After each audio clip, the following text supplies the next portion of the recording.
This is Unit 4, which is on probability. Have your notebook or your workbook out with a pencil and take notes as you follow along. We're going to go through 3 lessons on probability. Feel free to stop the video anytime you need to catch up on taking notes. So the first thing we're going to talk about is theoretical probability. So let's start with what probability actually is. Probability is the likelihood of something happening.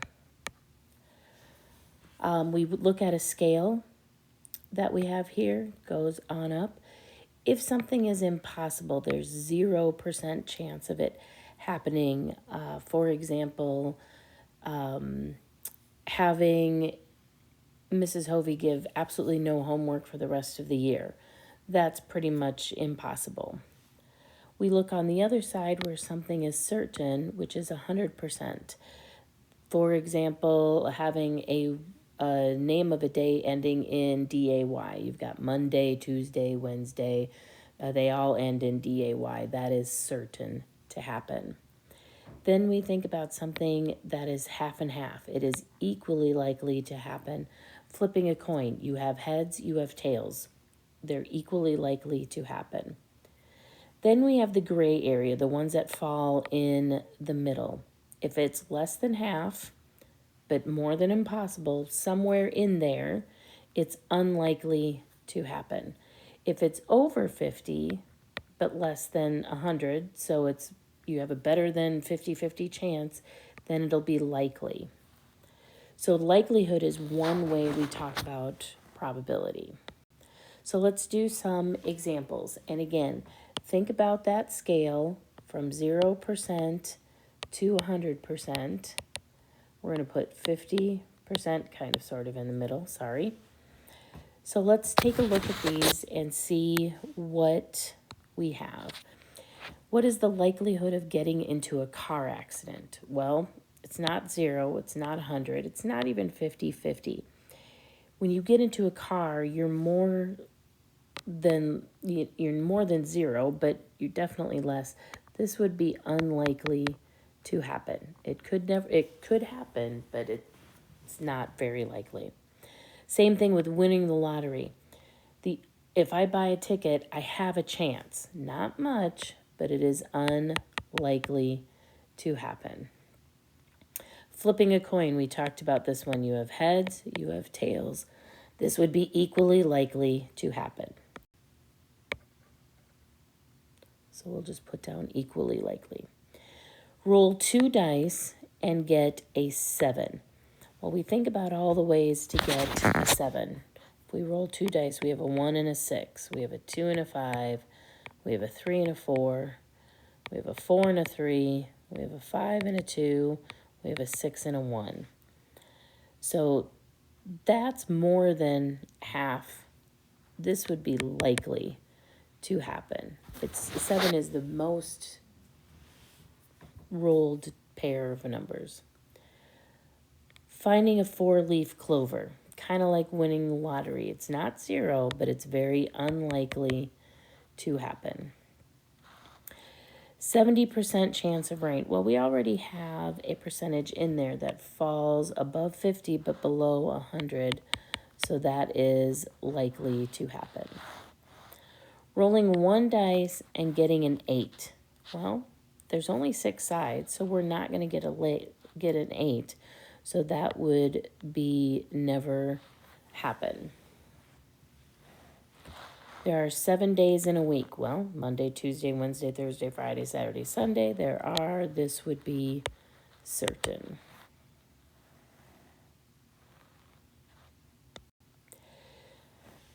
Let's talk about outcomes.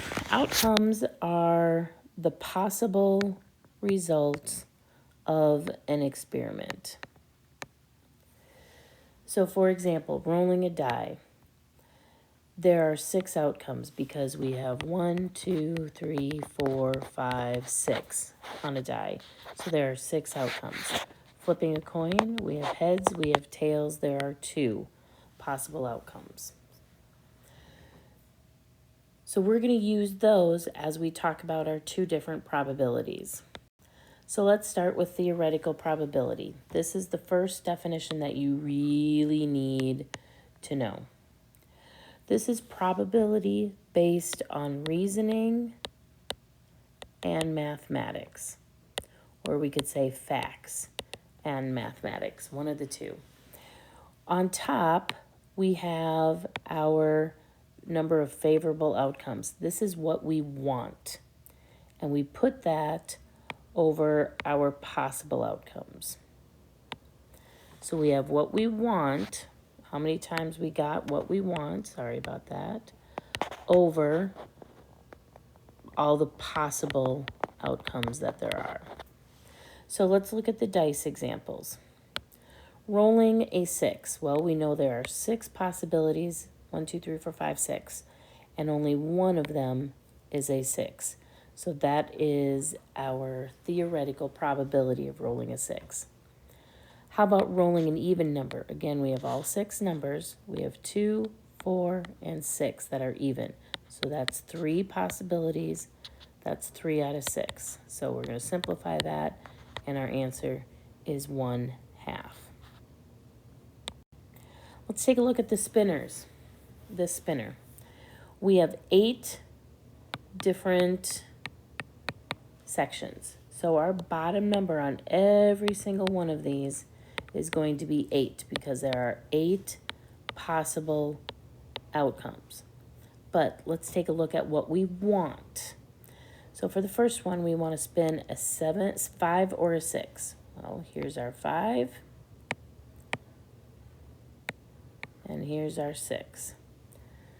So that's 2 possible outcomes out of 8. Simplify that, comes down to 1/4. Okay, let's take a look at the next one. Not spinning a 1 or a 2. So I don't want the 2, I don't want the 1. So I've got 6 other possibilities. So that's 6 out of 8. We can simplify that to 3/4. We divide each of these by 2, we get 3/4. How about spinning less than a 3? Well, 1 is less than a 3, 2 is less than a 3, 3 isn't. So again, we have 2. Divide these each by 2, we simplify down to 1/4. How about spinning a 10? Look at our spinner and tell me if we have any 10. Nope, no 10. So that would be 0 out of 8, which is already simplified. How about spinning a 4 or a 7? Well, here's our 4, here's our 7. There's 2 possibilities out of 8. We already simplified that. We know it's 1/4. How about spinning a 4 and a 7? Can we spin both numbers at the same time? No, we can't. So that is 0. And is very different than or, so be careful. Let's talk about experimental probability. Here we're moving on to lesson 4.2. Theoretical probability is based on what could happen, what's actually on the dice or on the spinner or on that coin. But probability, experimental probability, is based on the results of an experiment. Depending upon what we want. So if we look at this, I want to know the number of times the event occurred that we wanted over the total number of trials. So again, this is what we wanted over how many times we did it, so the number of trials. So let's take a look at our examples. You have 20 emails in your inbox. 13 of them are junk. So what's the probability of getting a junk email? You have 13 on top because that's what we want. We want junk email. And we have a total of 20. I want to know the probability of finding a perfect vase. Well, at a vase factory, 4 out of every 20 vases are chipped. Well, if 4 out of 20 is chipped, that means 16 of them are perfect. So let's talk about flipping a coin 5 times. It comes up heads 4 times. So we want the theoretical probability of getting heads.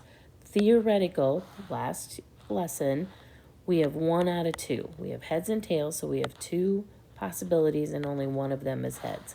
So if I kept track of heads and tails and I spun it 5 times, because that's how many times it said, I got heads, I got tails, I got heads, I got heads, I got heads. So out of 5 times, I got 4 heads. The experimental probability is 4 out of 5 because I wanted heads, so I got that 4 times and 5 total trials. So here it is. Now we have, this is called a histogram, and you're going to be making these a little bit later on. And this tells me what I did out of 50 times. So if I rolled a dice 50 times and I kept track, I rolled a 1, if you look at that, 10 times. Okay? So let's take a look at the theoretical probability of rolling a 5. So theoretical is based on what's actually there. So there's 6 sides to a dice, and only one of them is a 5. So there's our theoretical probability. Now let's look at our experimental probability of rolling a 5. So the bottom number is 50. That's how many times we rolled the dice. The top number is how many times we rolled a 5. So if we go up here and we look across, we rolled it 8 out of 50 times. Theoretical versus experimental probability, are they the same? No. Theoretical and experimental probabilities are not always the same. How can we make them the same? To make experimental probability be closer to theoretical probability, all we have to do is do the experiment more times. The more you do it, the more times you repeat the experiment, the closer to the theoretical probability you're going to get. So our last lesson is based on geometric probability. The geometric probability is based on space, basically. So I guess it's the geometry of it or the area of it. So that's what we're going to be looking at. We're going to look at the area of a given area, versus the total. So let's take a look at A and B. I want the probability of the shaded regions. Well, we have 1, 2, 3, 4, 5, 6 spaces that are all exactly the same size, and that's important. So how many are shaded? We have 2 that are shaded. And again, we can simplify this to 1/3.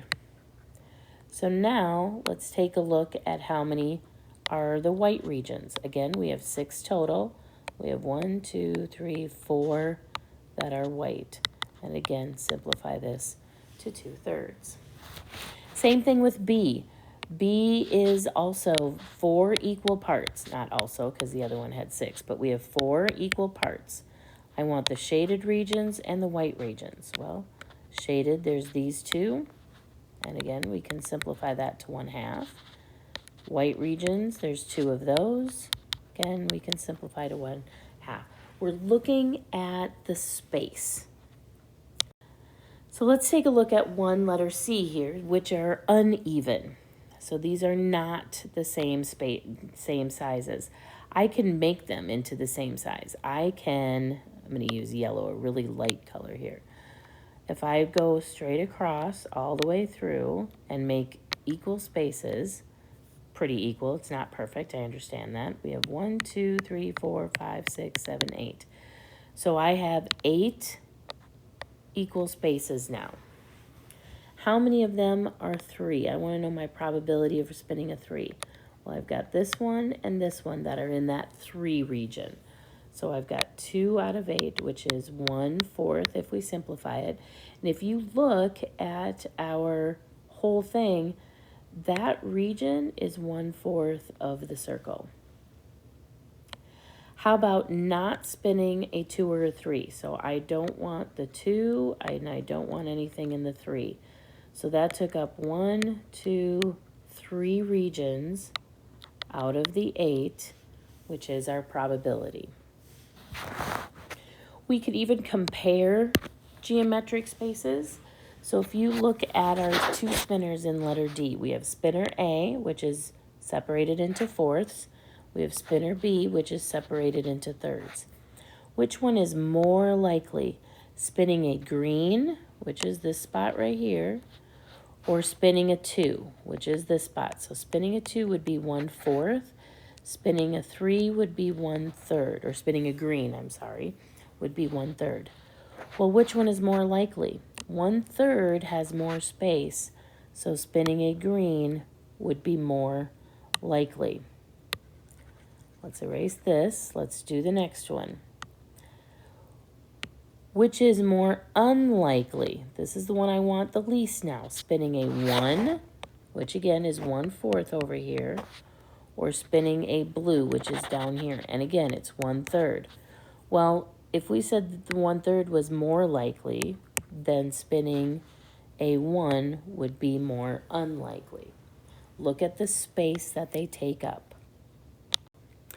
So on your homework and in your stations, which you're going to do in a little while, you need to roll a dice 20 times and make a histogram of the experimental data. So, rolling a die. I've got 6 possibilities that I could get.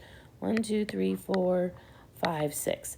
So I'm going to make a little tally mark. So this is the number that I could get, and this is how many times I got that number. Okay, so I'm going to make it up here. I'm going to do it 20 times. Let's do this. 1, 2, 3, 4, 5, 6, 7, 8, 9, 10, 11, 12, 13, 14, 15, 16, 17, 18, 19, 20. There. I made that up. You're going to roll a dice and you're going to keep track. So I rolled a 1 6 times. I rolled a 2 twice. I rolled a 3 4 times. I rolled a 4 twice. I rolled a 5 4 times, and I rolled a 6 twice. So to make a histogram, and you're going to have the beginning parts of a histogram on your paper, I'm going to keep my numbers down here at the bottom. 1, 2, 3, 4, 5, 6. So this is the sides of the dice. And I'm just going to count by ones over here on the side. This is the number of times that it happened. So these are the sides of the dice and the number of times. So we're going to go up 1, 2, 3, 4, 5, 6, and I'll go one more up here is 7, just in case. So let's take a look. A 1 I rolled 6 times. So I'm going to make a bar that goes up to 6, and I'm going to color it in. Now, the difference between a histogram and a bar graph is that a bar graph, the bars touch. A histogram, they do not. So for 2, I rolled it twice, so I'm going to go up to 2, and I'm going to draw a bar there. 3, I rolled a 3 4 times, so I'm going to go up to 4. There's my 3. There's that. 4, I rolled a 4 twice, so that's only going to go up to 2. And yours is going to be a lot neater because it's going to have lines on it. Then we go up to 5, which is 4 times, which is about here. And finally 6, we rolled twice, So again, it's going to be up to there. There's our histogram. And that's what I'm looking for you to do. You're going to keep track of what you did in your experiment, and then you're going to draw a histogram. Good luck.